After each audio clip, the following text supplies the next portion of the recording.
Welcomes the delegation of Singapore. In all, 16 nations are getting their human rights report cards during 2 weeks of gatherings here in Geneva. Friday was the turn of Singapore.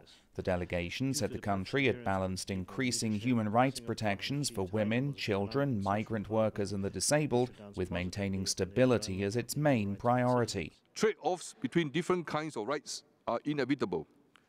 The third principle is pragmatism.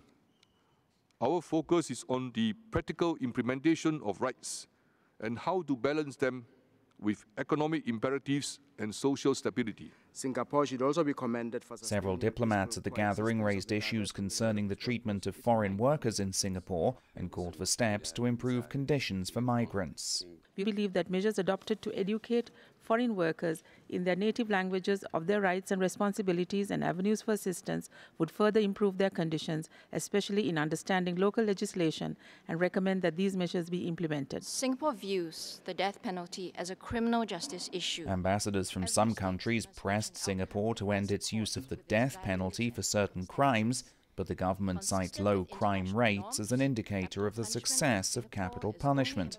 There were also calls for Singapore to establish a national human rights institution, a step the country is reluctant to take. We don't need to establish a special body because our judicial system, our policies in Singapore, and the way that our Singaporeans have approached this issue basically allow us to use what we have currently in Singapore to promote and protect human rights. Singapore is currently a signatory to international treaties on the rights of women and children.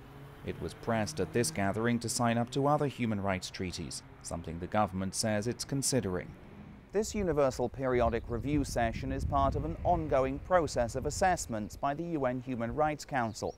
Singapore says it welcomes the process as a vital opportunity for an exchange of views between UN member states and stakeholders.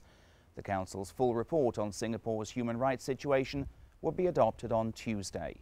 Steve Mort, Channel News Asia at the United Nations in Geneva.